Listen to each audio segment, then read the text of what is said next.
Hello दोस्तों, नमस्कार। आज मैं आपके सामने एक कहानी लेकर आया हूँ।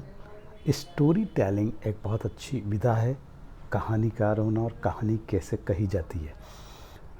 एक्चुअली मैं बहुत समय से चाह रहा था कि मैं स्टोरी टेलिंग में आऊँ, और उसका कारण था कि जो कहानियाँ होती है वो ज़िंदगी का दर्पण होती है। वो हमारे समाज का, ज़िंदगी का, जीवन का, संघर्ष का दर्पण होती है। और इसीलिए आज मुझे एक कहानी स्पंदन समूह से सोशल मीडिया से हाथ में लगी है और मुझे बहुत पसंद आई है, तो मैं अपने आप को रोक नहीं पा रहा हूँ इस कहानी को आप तक पहुँचाने के लिए। मैं कहानी शुरू करता हूँ। एक राजा था, उसके कोई पुत्र नहीं था। राजा का पुत्र नहीं होना इसका अर्थ है कि उसका उत्तराधिकारी नहीं था। राजा बहुत दिनों से पुत्र की प्राप्ति के लिए आशा लगाए बैठा था, परंतु पुत्र की प्राप्ति नहीं हुई। उसके मंत्रियों ने तांत्रिकों से सहयोग लेने को कहा। तांत्रिक ऐसे लोग होते हैं जो कर्मकांड, पूजा वगैरह करके किसी फल की प्राप्ति करवाते हैं। वो कितना सही है नहीं है यह तो नहीं पता, पर हम ये मान लेते हैं कि इस कहानी का वो हिस्सा है। तांत्रिकों की ओर से राजा को सुझाव मिला कि यदि किसी बच्चे की बलि दे दी जाए तो राजा को पुत्र की प्राप्ति हो सकती है। ये पुराने ज़माने की बात है, बलि वाली बात बहुत पुरानी है, और बलि जो है अब प्रतिबंधित है। बच्चे तो क्या, जानवर की बलि भी नहीं दे सकते आप। राजा ने राज्य में ढिंढोरा पिटवाया कि जो अपना बच्चा बलि चढ़ाने के लिए राजा को देगा उसे राजा की ओर से बहुत सारा धन दिया जाएगा। एक परिवार में कई बच्चे थे, निर्धनता, गरीबी भी बहुत थी। एक ऐसा बच्चा भी था जो ईश्वर पर आस्था रखता था तथा संतों के सत्संग में अधिक समय देता था।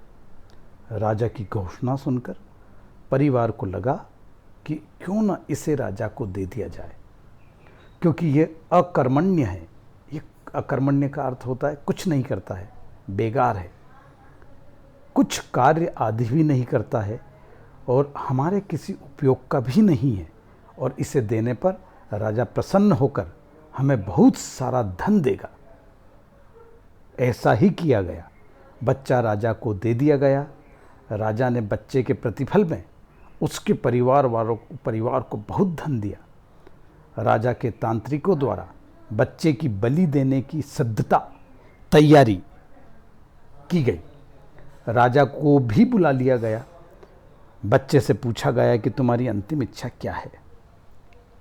ये बात राजा ने भी बच्चे से पूछी, क्योंकि मरने वाले की अंतिम इच्छा तो पूछी ही जाती है। तांत्रिकों ने भी पूछी। बच्चे ने कहा कि मेरे लिए रेत मंगवा दीजिए। बच्चे ने क्या कहा? बच्चे ने कहा राजा से कि मेरे लिए रेत मंगवा दीजिए। राजा ने कहा बच्चे की इच्छा पूरी की जाए।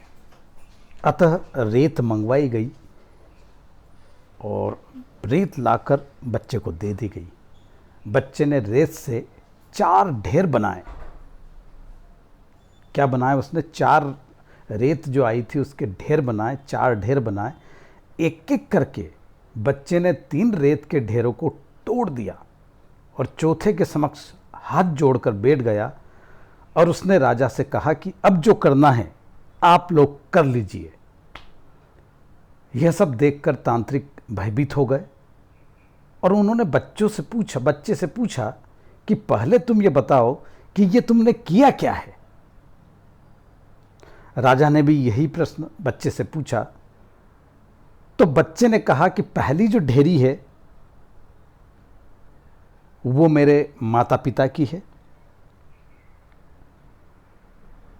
जिन्होंने अपना कार्य पूरा नहीं किया और पैसे के लालच में आके मुझे बलि चढ़ाने के लिए आपको सौंप दिया। पिता को मेरी रक्षा करना थी, पिता को मुझे बचाना था। पिता ने अपना कर्तव्य, अपना उत्तरदायित्व पूरा नहीं किया, इसलिए मैंने उनकी ढेरी तोड़ दी। दूसरी ढेरी माता की, रिश्तेदारों की, उन सब संबंधी माता और रिश्तेदारों की थी जिन्होंने मेरे पिता को समझाया नहीं कि तुम जो कर रहे हो ये गलत है। उन्होंने रोका नहीं ये पाप करने से, इसलिए मैंने दूसरी ढेरी भी तोड़ दी। तीसरी ढेरी जो थी वो मेरे भाइयों की थी जो इस कृत्य में शामिल थे। और जो चौथी ढेरी जो बची है, तीसरी ढेरी जो है वो मेरे रिश्तेदारों की हो गई। तीसरी ढेरी जो है वो राजा आपकी है। किसकी है? आपकी।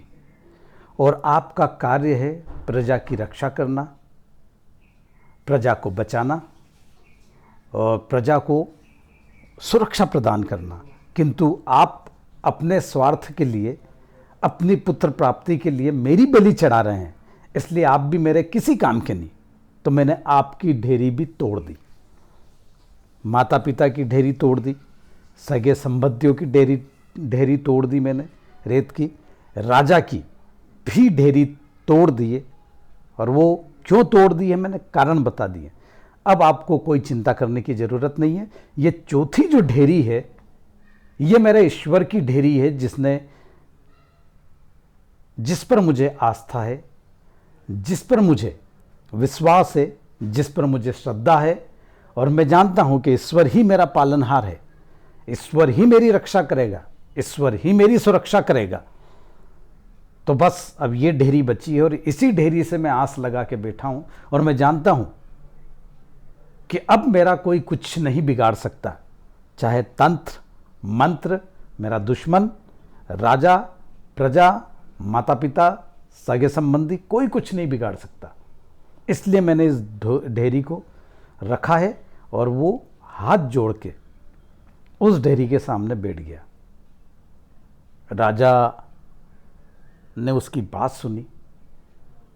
सुनी तो राजा के दिमाग में ये बात आई कि ये जो बात कह रहा हो तो बिल्कुल सही है, मैं राजा हूं और चलो मैंने इसकी बलि दे दी और उसके बाद भी मुझे पुत्र उत्पन्न नहीं हुआ तो फिर मैं क्या करूंगा, मैं तो इसके पाप का भागीदार बन जाऊंगा। तो राजा का हृदय परिवर्तन हुआ, राजा की आंखें खुली। राजा ने विचार किया कि ये इतना समझदार बच्चा है, तो इसको मैं बलि चढ़ा के क्या करूंगा, मैं इससे ही गोद ले लेता हूं, इसी बच्चे को मैं अपना लेता हूं और यही बच्चा मेरा उत्तराधिकारी बनेगा, मैं इसकी बलि क्यों चढ़ाऊं। तो राजा ने वैसा ही किया।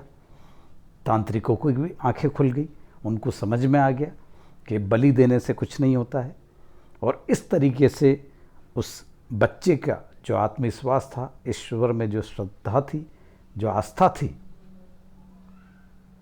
और जिस तरीके से उसने अपनी बात को समझाया, प्रस्तुत किया, उससे राजा प्रभावित हुआ। और ये बहुत अच्छी बात है। कहानी ख़त्म हुई। धन्यवाद। अगर आपको ये कहानी पसंद आए तो आप इसको शेयर कीजिए, सब्सक्राइब कीजिए और घंटी बजा दीजिए। धन्यवाद।